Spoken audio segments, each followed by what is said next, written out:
Hello, everybody. How are you doing today? Happy Friday. Happy Friday. We have a very, very special guest today who will be joining us in just a moment. I'm waiting to see. There she is. Hold on. Hold on. We're almost there. Very well.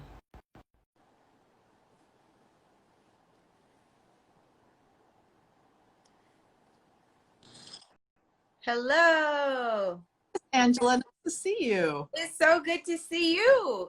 For those of you who do not know, Marilyn Strickland is running for Congress in Washington's 10th Congressional District. This is going to become our first Black woman, first Black person, first Korean American, also Congresswoman from the great state of Washington. I'm slightly biased for that. How are you doing today? I'm doing really well. The election is coming up very soon, so we are just going to keep grinding until 8 o'clock on the 4th. We're on the phones every day doing a lot of fundraisers still, but it's going really well, Angela. So thanks for having me on the show. I'm happy to be here. Oh, I'm so happy to have you. So I want to give you all some information about Marilyn. She was a Tacoma mayor for 2 terms and also a city council member from Tacoma and an HBCU grad. Clark Atlanta, if y'all are in the house. Marilyn shares that with you all. Go Panthers. Uh-oh. And I think the other thing that is so important to know, for me anyway, is you have an unwavering commitment to community issues and a tremendous track record of building coalitions across race, across income levels, across education attainment levels, across, whether it's a small to a large business. You've done all of that. Can you talk about one of your greatest successes as a mayor in Tacoma? Yeah, so, when you think about local government, I tell folks that when you don't have to pick up the phone or send an email, it means it's going well. Mm-hmm. And some of the things that we work on in local government especially are not that glamorous or interesting.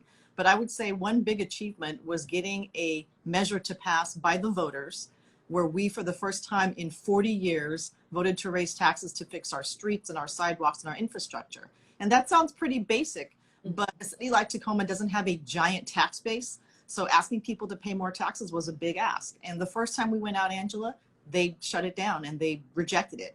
So we said, okay, let's go back, let's double up, let's build a bigger coalition. And we came back and it finally passed. And that's good about that, Angela, is that it was about beautifying our neighborhoods. It was about equitable distribution of resources to make sure that every neighborhood, regardless of income level, got the service, and also putting people to work. And so this is really important for us.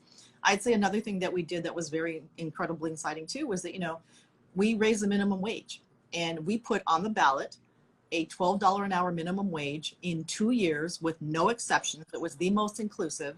And for 2 years, Tacoma had the highest minimum wage in the state of Washington at $12 an hour. And 70% of the voters said yes to that. So I'd say those are the 2 things that we did that really helped advance our city. That is tremendous. I think the other thing that I want to kind of lean in on, speaking of Tacoma, that it's really just coming into national consciousness now, but we lost Manuel Ellis due to police violence. And it's so eerie, like the circumstances are so similar to Eric Garner, are so similar to George Floyd. And we've just not been able to get the traction we need around Manuel Ellis's story. Talk about some of the things you've been doing within your own advocacy efforts, having, the network you have in terms of moving the needle with state and local policy there. And also, if he still doesn't have justice, if Manuel Ellis's family still doesn't have justice, when you get to Congress, what will you do there? So, on the heels of the tragedy of George Floyd, which was done in broad daylight, the whole world and finding out what happened with the Manuel Ellis case here in Tacoma, we know a couple of things need to change. So, the voters in Washington state passed I-940. And for those of you who don't know what that is, the voters said yes to requiring de-escalation training for police and actually raising the standard for deadly use of force. Now, with that came the assignment to create an independent body to review all cases of police-involved death. And that body has not really been created yet. So they're still relying on what I call an old system of having other police departments investigate that. So I think that's where there's a rub, because people just don't trust the system. Let's just be honest here. And so once the state stands that up, I think that will be better. But as far as what I'm doing now with regard to those two cases, I am calling for an independent investigation, which the governor and the mayor are doing now. And I think the other thing that's important too is to support the Justice and Policing Act. The Congressional Black Caucus worked very hard on this. They got the House Dems to pass this. And now, of course, we know it's languishing. But it really does three important things. It deals with the whole idea of qualified immunity and how that often lets people off the hook from having to pay the consequences for something that happens. The other thing it does too, though, it talks about police body cameras, de-escalation training, and a whole suite of things. I believe that every department in every country should have body cameras.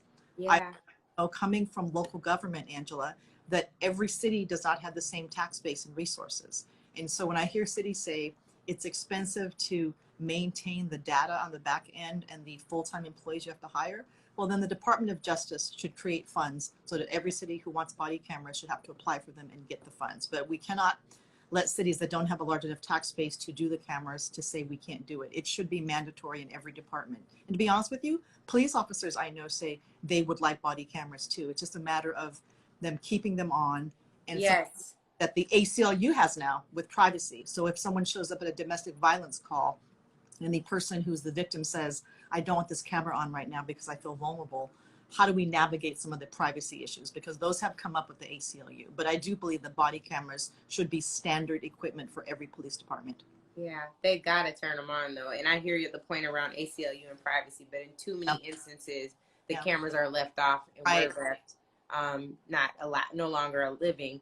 Yep. So another question I have for you is, you know, for Black women, we're the fastest growing group of entrepreneurs and have been since 2015. Yeah. I know personally, when I started my own firm, you were always so supportive at the beginning, like, how are you doing? How can I help? And I'm so grateful for that. Huh? Impact strategies. Yes, I'm so grateful for that. But I think that in addition to encouragement in those text messages from people of influence and people who just want to be supportive of us, we also need policy in place. Yes. So again, talk about some of the things that you've been proud to do. You've been the CEO of the Chamber of Commerce in Seattle. Some folks don't like that, but we need people in business too. Yes. So can you talk about some of the things you did there, as well as any other part of your record that you think is important that would help strengthen our base and also grow our businesses? Well, no, I think this is important because I think, you know, one of the challenges we have sometimes, Angela, is that people can only see us through a very narrow lens. Yes. They forget that, yes, there are members of our family and people in our community who need help, and we will always be there to help them. But we are also entrepreneurs and business people, and we want to build wealth and do these things. And when I took the job at the Chamber, I remember telling one of my mentors that my goal there was to get them to support affirmative action. I promise you, if you talk to Lal Kwazim today, we were talking about that job, I said, I'm going to get them to support affirmative action. So last year, in 2019, actually, there was an issue on the ballot in Washington State to restore affirmative action. And Washington is one of 8 states in the country that does not have affirmative action. So the campaign to try to restore it so that minority and women-owned businesses and veteran-owned businesses got access to these government contracts where there are tens of billions of dollars spent every year, and access to higher education. Now, the measure barely failed in Washington State, but I'm proud of the fact that I got the Seattle Metropolitan Chamber of Commerce to endorse it, to fundraise for it, and to support it. And this is important because we want to make sure that our minority-owned businesses get access. When I was at City Hall as mayor, Angela, we got this grant from the Small Business Administration to open a minority business development agency. I intentionally opened that in City Hall so that if the funding went away, that it would be sustainable and that the city government would take up that funding. And it's there to help businesses with access to capital, with strategic planning, all the things we know that sometimes we're not able to do because we don't have those long-standing historical relationships. I'd say the other thing I also did too was, we banned the box. And we know that when it comes to employment, sometimes if you have a criminal record, that automatically disqualifies you. So we got rid of the box on city applications where, yes, there would be a background check down the road, but that wasn't going to be the first hurdle that someone had to overcome to get a job with the city, because you're often eliminating really good qualified people Yeah. in a technicality from their past. So those are a few of the things that I've done to really make sure that our community has access to economic opportunity and just the ability to be successful, because again, so much of what we want to do is build the intergenerational wealth that we were denied after the Civil War, when we were promised land grants and then didn't get them. That's right. Or they reneged on that promise. It Well, did. speaking of affirmative action, since you brought it up, you have some contenders in the race in District 10 who have tricky paths when it comes to affirmative action. And I don't necessarily want to bring them by name into this conversation, but I think that it's worth mentioning. And I talk about it all the time. Skin folk aren't necessarily kinfolk, and it has more to do with your value system. So when you talk about affirmative action, have you ever had a moment in your career where you weren't backing affirmative action policy, or you weren't backing equitable outcomes for Black people or brown people or Asian people? Has that ever been, or women? Have you ever had, no, I'm not asking, it's not ridiculous. Whenever there's a policy decision in front of you, Angela, as a policymaker, you know that there are 4 possible outcomes. Some people are going to think you went too far. Some people will think you didn't go far enough. Some people will like it. Some people will hate it. But I think the question we have to ask ourselves as elected officials is, if you get the privilege to be in this seat, what are you willing to risk to do to help people?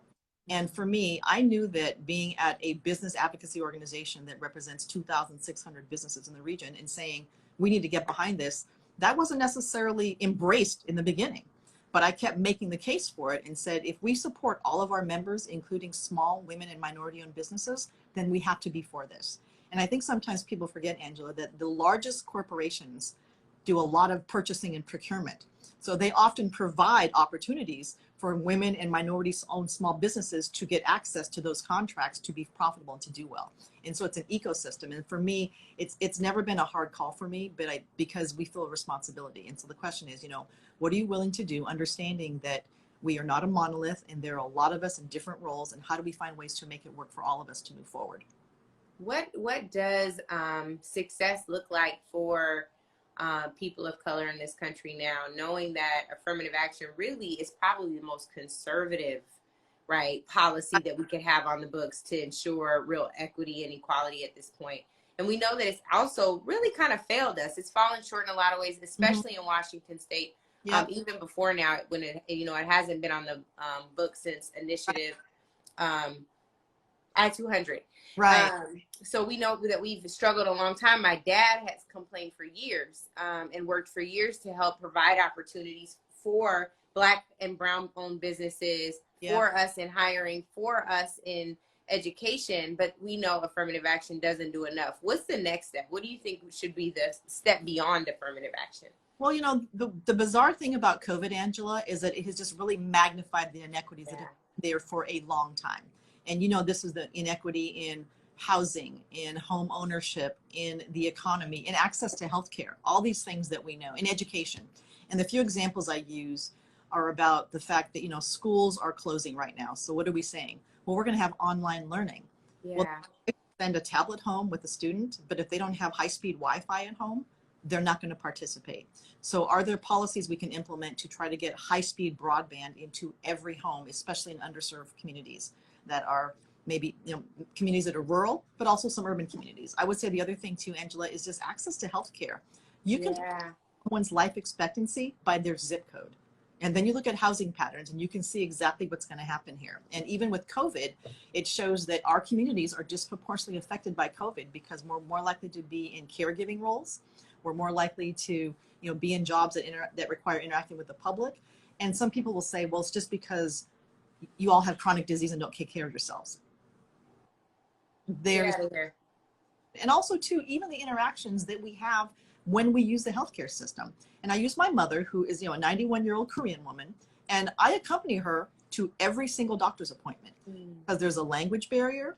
And I want to make sure that if something is happening, that she's getting the best possible care. So I will ask the question, what does this medication do? What's the side effect? Have you thought about this? So much so, Angela, that people ask me if I'm a nurse because I am so insistent. I love that. But this raises a question. I mean, when we think about healthcare systems, does it make sense to have patient advocates available for Yes. served communities so that you have someone who understands the system and can advocate for them? And so what this has done, it just really has laid bare just the inequities. We know we need a better healthcare system, and we need one that's more accessible. And if people are losing their jobs because of COVID, a lot of people are getting kicked off of health insurance. So what options are there, Angela? I'd say another thing that sounded kind of wacky to me back during the presidential primary, but makes sense now, is Andrew Yang, who's endorsing me, by the way, talking about universal basic income. Yeah. That I said, well, I don't know if that makes sense. And then I thought about COVID and how we're going to recover, and even the unemployment that we're giving people now who've earned it, by the way. And in some ways, we're kind of experimenting with it. And you know that Mayor Michael Tubbs of Stockton and a lot of the country, a lot of whom are African American, have talked about doing pilot programs for universal basic income, or UBI.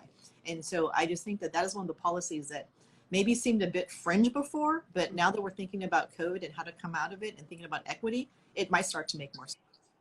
I love that. I just was on a panel with Michael Tubbs yesterday, and we talked a little bit about that.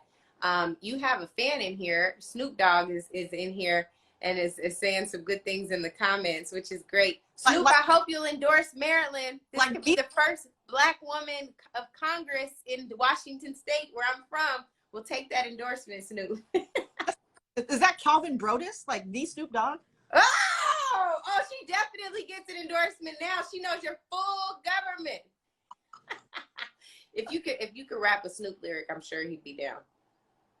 With so much drama in the LBC, it's kind of hard being Snoop Double G, but hey! Marilyn, I love that. That's epic. That is epic. He said you got it, baby. I don't know if it was before or after you rapped, but he said you got it. So now you can add Snoop to the list. The fact that I get to be in the rarefied air of Snoop Dogg and Martha Stewart, that means something. I'm telling you, these are legends. And if you missed verses the other night, Snoop had me before we started, but the best coast is always going to win. But nevertheless, DMX really did great as well. It's great to see. I heard about that. Yes, it was really good. You got to go back and look at that. Okay, I'm totally off track, but right. I just was like, he's really in here. That was amazing. So Marilyn is gonna make history. She has the right posture on policy in Washington State, running for Congress. She has the track record and the experience, and she got Snoop. I'm just trying to figure out where we're losing here. We're not losing. You also have the immediate past two governors who have endorsed you, Marilyn. Yes. Talk about that, because I think there are some people, especially given the environment we're in right now, who are like, you have to have, all Black everything, and if you have support from these people who I didn't always agree with, I'm gonna cancel you out. That does not work, especially when you're talking about using politics to create compromise and to see real change. What do we do? Well, I mean, here's what we do. We have to come to terms with the fact that when you go to Congress, you're with hundreds of people from around the country. And your job is to have an agenda where you get there, but also figure out, Angela, you know this, you've been on the Hill, how you advance it and move it forward. Yeah. That means you may not get 100% of what you want. But I tell folks, I'd rather get 70% of something than 100% of nothing. And so how do we form those coalitions and move things forward? But here's who's supporting me. I mean, the co-chair of the Tacoma Pierce County Black Collective, the co-founders of the Black Alliance of Thurston County, just about every civil rights leader in our district, 5-6 members of the Congressional Black Caucus, 2 governors, Ron Sims, who was a former deputy secretary of HUD, 5 mayors, 22 mayors across the country. I mean, I do have support from our community, but also understanding that, we represent everybody in our district. I will always go to the mat for our community, but I tell folks too that what's good for our community actually benefits everybody. That's right. That's 100% right. It is good for all of us. And so, I'm excited to have the opportunity to represent in Congress, and I'm not going there just to make history. I'm going there to do the work, because the work is done.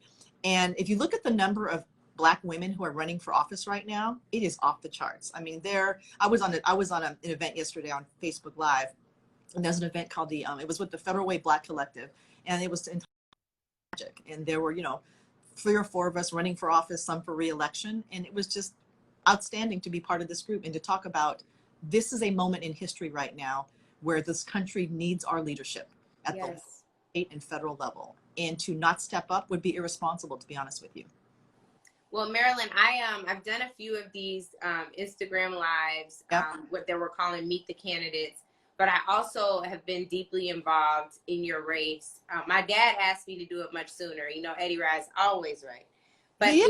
it was so busy. And then when I realized, because I was like, Daddy, she's gonna win. Marilyn's gonna be fine. And when I realized there was any competition or any question about who the real, sorry, you're not saying this, I am, the real Black person is in the race, who the person is in the race, the real person of color who's going to represent the interests of people of color and all people in the district, I think there's no competition. And for me, I don't like to lose. So once I get engaged, I'm like, let's go. Like, let's talk about the facts. Let's really go through this. And I think now is just this time to ensure that we have people in the legislature at all levels, right? On the federal, state, and the local level, and city councils, for people who are unafraid to push an agenda that is ours and that moves the needle forward on our issues.